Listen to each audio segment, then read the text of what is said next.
As training camp continues, we're learning a little bit more about Ilya Sorokin's situation. We're going to talk about that and a lot more on today's Locked On Islanders podcast.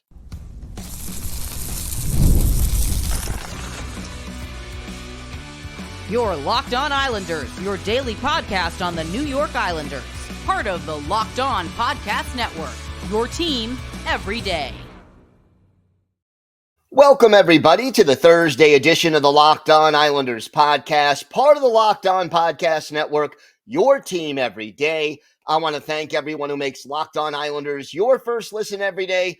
Don't forget to subscribe on YouTube or wherever you get your podcasts so you can get new episodes as soon as they drop. Today's episode is brought to you by Game Time. Download the Game Time app, create an account, and use code LOCKEDONNHL for $20 off your first purchase. We have got a lot to discuss on today's show. But first, if there's something Islanders related on your mind, if you have a question, a comment, maybe a topic you'd like us to discuss on a future episode, shoot us an email. The email address, lockedonislanders@gmail.com. And if you leave your first name and where you're from, we're happy to mention you on the show when we discuss whatever's on your mind. You could also follow the show on X at Locked On Isles, and you could follow me, Gil Martin, on X at Ice Wars, NYR, VSNYI. We'll keep you up to date on all things Islanders all year long, and I am live tweeting during nearly every Islanders home and road game. So join me for some instant insight analysis, and it's great to talk Islanders hockey with you, game time or anytime. So training camp is advancing. I mean, tonight is the third preseason game. And we're getting really close to the point in the preseason where maybe after Friday night's game, we're going to start to see the guys who are going to be playing actual NHL games early in the season for the Islanders taking the ice more, taking up more of the roster spots. Right now, first two games, you saw like roughly a 50-50 split where you had, out of 18 guys, maybe 10 guys who were NHL players and 8 guys who were prospects. You've seen Henrik Tikkanen and Dennis Cholowski and William Dufour and Mathew. And, that's what these preseason games are for. But now we're going to get to the point where you want to get your line combinations a little time to develop chemistry. You want to give your guys a little better conditioning, get them into game situations so they're ready for game one when it actually counts. And talking about getting into game condition, one thing that I think is becoming more and more clear as we keep flipping days on the calendar. What became clear is that Ilya Sorokin is probably not going to be ready for the October 10th opener. Why do I say that? Well, right now there's no improvement to his situation that changes where he's been at. So Wednesday at practice, Patrick Waugh, who has given us more information than certainly anybody else who we've asked, Lou, basically he said, no news on him. He's been skating. That's all I have right now. Well, we're at the point where the Islanders season is about 2 weeks away. And to me, the question is this. If Ilya Sorokin started practicing with the team today, would he be ready to play October 10th? And I think we're not there 100% yet, but we're getting much, much closer to the answer being probably not. And we still don't know because the Islanders are so secretive about everything, but we still don't know exactly when Ilya Sorokin had back surgery. It could have been in June. It could have been in August. It could have been very late August. And I make that point only because what we don't know as a result of that is how much off-season work did he get in? And then, look, preseason games exist for a reason. You could practice all you want. You can have guys shoot pucks at you. You can scrimmage. There are different levels of preparation. So, informal practices are a lower level. Then you have practice, next level. Then you have a scrimmage where your team is facing your team, an intra-squad game. That may be the next level. Then you have a preseason game. That's another level. And that's maybe the closest you can get to trying to reproduce the conditions that a goalie needs to get his timing ready to play in a regular season game. So I think we're getting really close to the point where even if Ilya Sorokin started to skate with and practice with the Islanders, even if he was a full participant in practice today or tomorrow, we're getting close to the point where he's going to need a little more time in order to get ready and get his timing back for this season. And I'll say it a few ways. I think, Lou Lamoriello is known famously for saying if you have time, use it. And while I am often not a big fan of the way Lou does things, in this instance, I don't think there's as big of a need to rush Ilya Sorokin back. And I'll give you a bunch of reasons why. Number one, it is better for Ilya Sorokin to miss a few games early in the season, maybe even 5 or 10 games early in the season, and don't get alarmed by me having that big a number. I'm just putting it out there. I have no knowledge as to how long, if any, games he'll miss. But I'd rather have him miss games in October, a few games in October, than having him rushed back. He gets injured again or plays so poorly that he loses confidence. And then, he misses more time or he's just not able to get on track. I don't want that to happen. You look at the schedule. The Islanders open the season on October 10th. Their first back-to-back game isn't until October 25th and October 26th. Okay? So that's your 7th and 8th game. And then you have another back-to-back on the 29th and 30th, your 9th and 10th game. There's 10 games in October. And until the 7th game, you don't have a back-to-back. So while I don't want Semyon Varlamov starting all 6 games, if he starts 4 or 5 of those 6, it's not as difficult. And you've got 2 goalies under contract right now. One under contract, but 2 in camp, in Hogberg and Kincaid, who can give you that spot start if you need them to.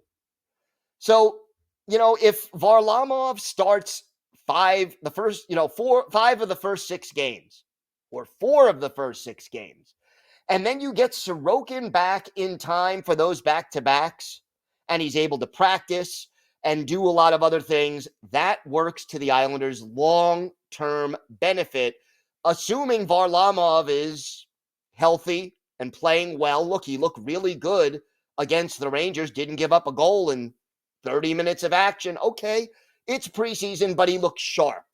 Okay? What it also does, if you're the New York Islanders, it gives you a little cap relief because you can place Ilya Sorokin on LTIR. And yeah, that means he's got to miss a minimum of 10 games. And that's not ideal. I believe it's 10 days and 24 days.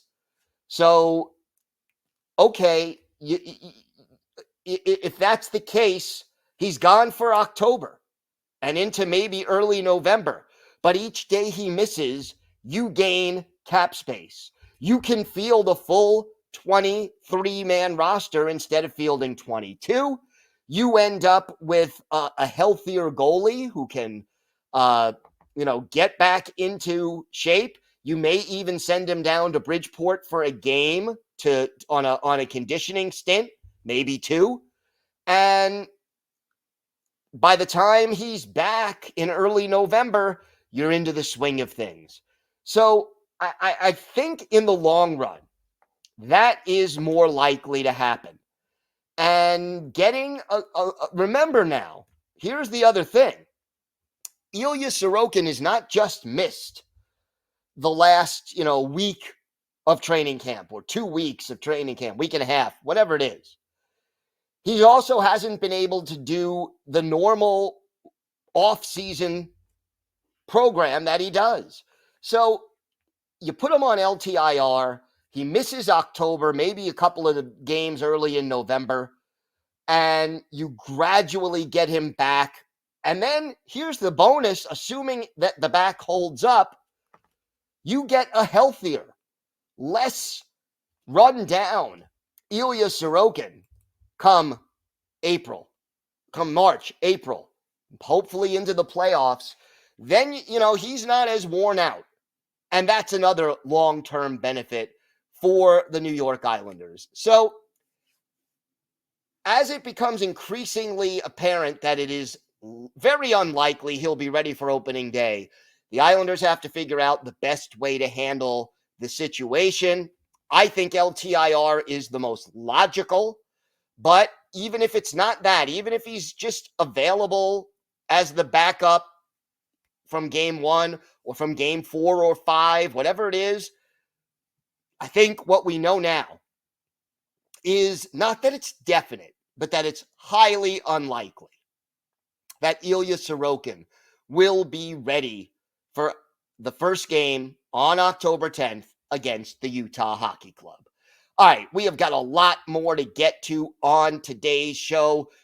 We're going to talk a little bit more about Brock Nelson's contract situation. We'll touch a little bit more on the top line and what they were able to accomplish against the Rangers. And, oh yeah, our Islanders birthday of the day, a player who was with the Islanders from the very beginning and was a pretty good, tough guy, despite standing only 5'9" and weighing 170 pounds. He did win 2 cups with the Islanders. Let's see if you can guess who that is. We've got all that and more coming up on today's Locked On Islanders podcast. Today's episode is brought to you by your friends at Game Time. Game Time has a new feature. It's called Game Time Picks, and that makes getting tickets for your favorite live events even easier. Game Time Picks, it filters out the fluff, so you get only incredible deals on great seats, and you don't have to waste your time searching through thousands of tickets. And look, my favorite feature on the Game Time app is the view from your seat. You sign on to the app, you get a panoramic view from your seat on the app before you purchase the tickets. That way you know exactly what to expect when you arrive. Take the guesswork out of buying tickets with Game Time. Just download the Game Time app, create an account, and use code LOCKEDONNHL for $20 off your first purchase. Terms apply. Again, create an account and redeem code LOCKEDONNHL for $20 off. Download Game Time today. What time is it? It's game time.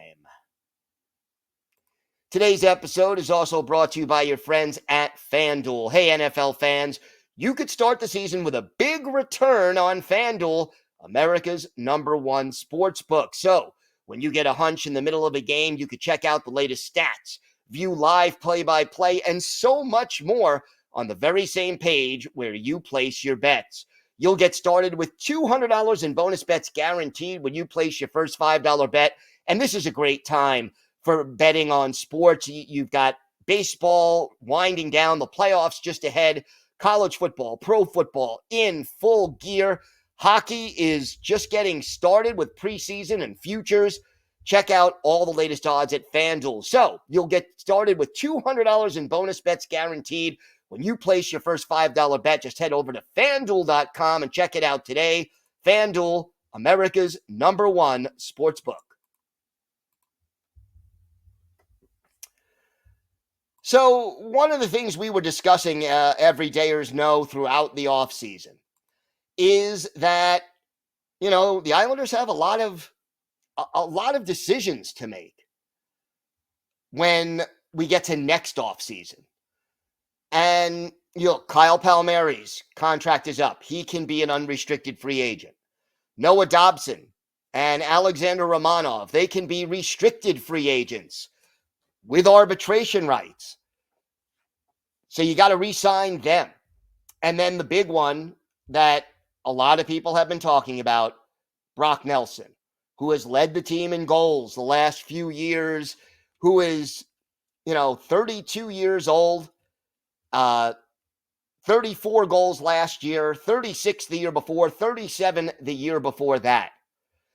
And, Nelson has basically stated in training camp that he's trying not to let the contract be a distraction. So here's what Brock Nelson told reporters at practice on Wednesday.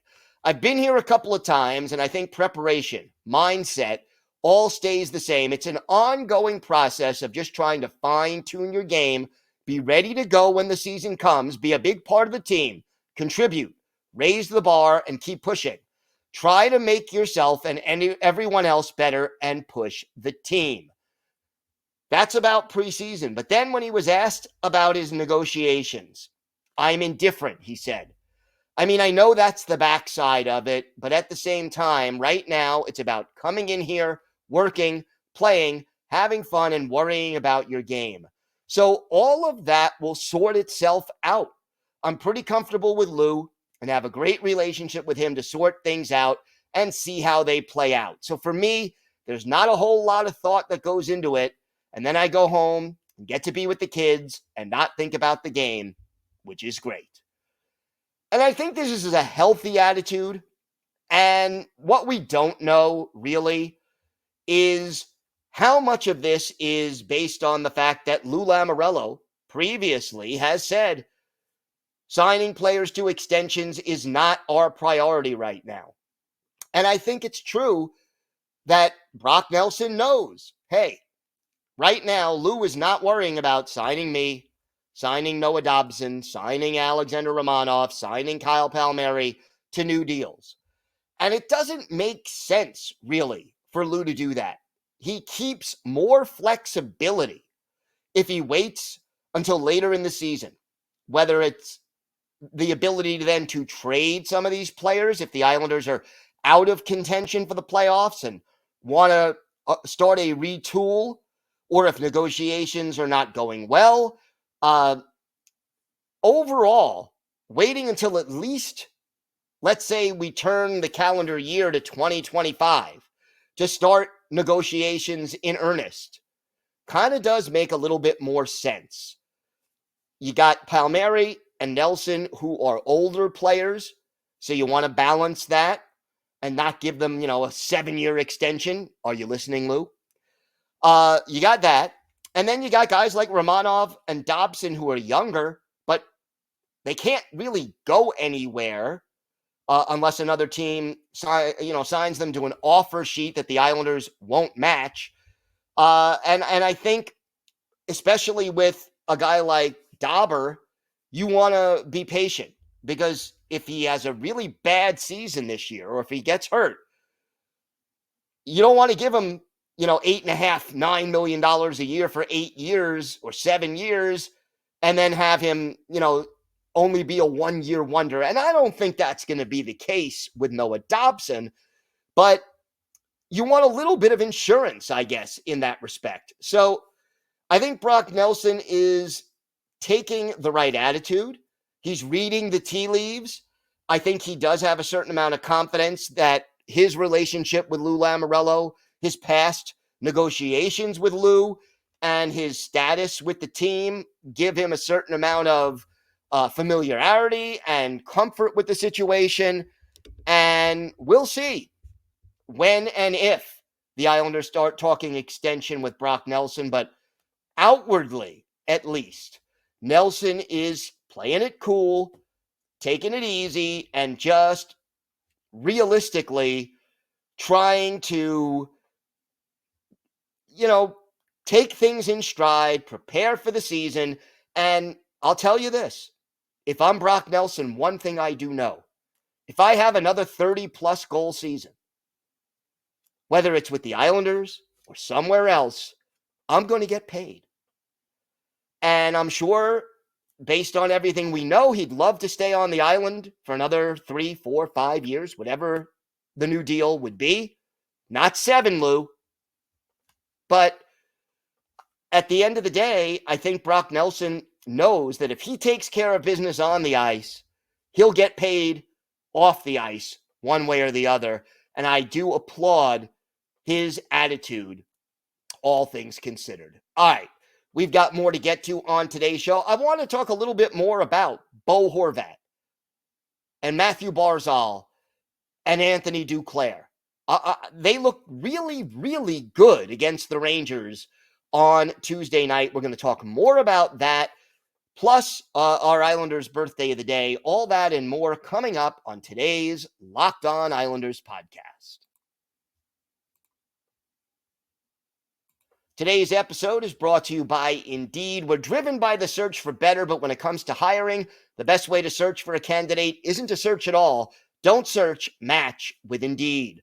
If you need to hire, you need Indeed. Indeed is your matching and hiring platform with over 350 million global monthly visitors, according to Indeed data, and a matching engine that helps you find quality candidates fast. Ditch the busy work. Use Indeed for scheduling, screening, and messaging so you can connect with candidates faster. And Indeed doesn't just help you hire faster. 93% of employers agree Indeed delivers the highest quality matches compared to other job sites, according to a recent Indeed survey. Listeners of this show will get a $75 sponsored job credit to get your jobs more visibility at Indeed.com/lockedon. Just go to Indeed.com/lockedon right now and support our show by saying you heard about Indeed on this podcast. Indeed.com/lockedon. Terms and conditions apply. Need to hire? You need Indeed. Thank you for making Locked On Islanders your first listen every day. Now for your second listen, go find Locked On NHL, where the local experts keep you updated daily on all the biggest storylines ahead of the season. Find Locked On NHL on YouTube or wherever you listen to podcasts. I got to go back to the top line and their performance against the Rangers. It was encouraging. It was really encouraging. And keep in mind that as Anthony Duclair gets more and more comfortable and more familiar with Bo Horvat and Mathew Barzal, and they get more comfortable with him, the caliber of play we're going to see from this trio is only going to get better. So hopefully, we will see even more. But the thing I like is that it makes life a lot more difficult for opposing teams when you add Anthony Duclair as compared to Casey Cizikas, Pierre Engvall, Hudson Fasching, Anders Lee, all the list of other guys, Simon Holmstrom, that we saw on that top line at various times a year ago. Because Anthony Duclair, last year, let me say it this way. last year, you knew Mathew Barzal was the playmaker, the skater, and that Bo Horvat was the finisher. Okay? I mean, it's not always that way. Barzy had 23 goals, but that was sort of the line. And then the third guy, let's say it was Casey Cizikas, he was sort of the grit and added a little. He could dig pucks out of the corners, he could check, he could get back on D, etc. But now you're adding another 20 to 25 goal guy in Anthony Duclair. You can't just focus on stopping Bo Horvat from scoring.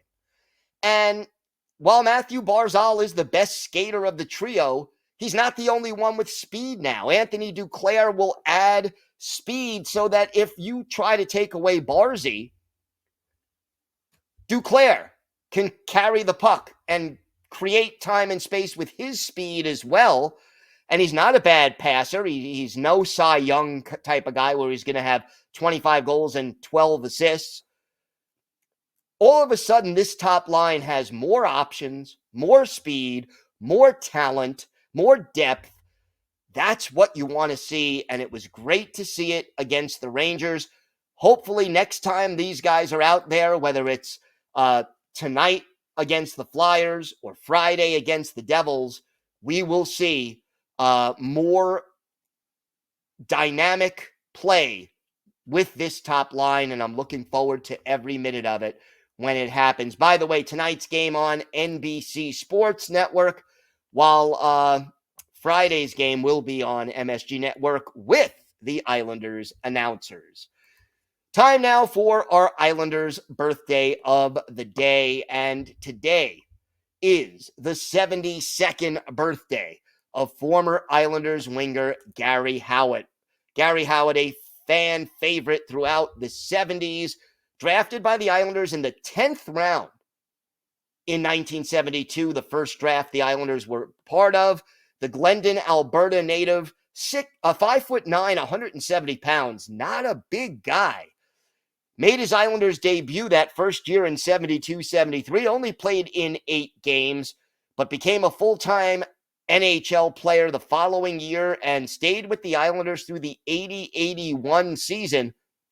So he was a part of the first 2 Cup teams, had a 21-goal year in 75-76, got traded to the Hartford Whalers in 81-82, and finished his career with the New Jersey Devils in 83-84. For Gary Howat, 720 career games, 112 goals, 268 points, and 1,836 penalty minutes. Had 3 seasons with the Islanders and 4 seasons overall of 200 or more penalty minutes. Added 12 goals, 26 points, and 289 penalty minutes in 87 playoff games. But he was more than just a tough guy. First of all, at 5'9" and 170 pounds, he went toe-to-toe with your Dave Schultzes and your Terry O'Reillys. He didn't back down from anybody. But he could also score. One of his better games with the Islanders, March 16th, 1976, Islanders at the old Chicago Stadium against the Blackhawks. Goaltenders in this one, Billy Smith and Tony Esposito, 2 future Hall of Famers going head-to-head.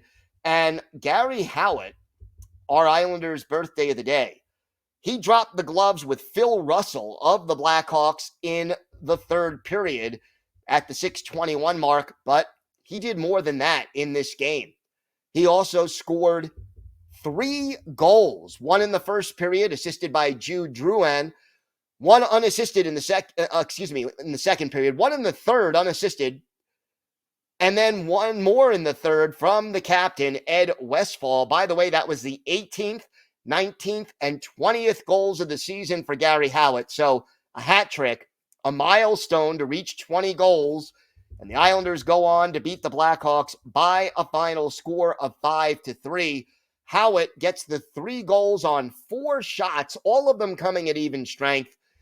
The only thing that kept him from the Gordie Howe hat trick, which is a goal, an assist, and a fight in the same game, was the assist, and he did have 7 penalty minutes. He also got called for high sticking in the first period. So Gary Howlett, a tough guy, a guy who was physical, a guy who could score and didn't back down from anybody.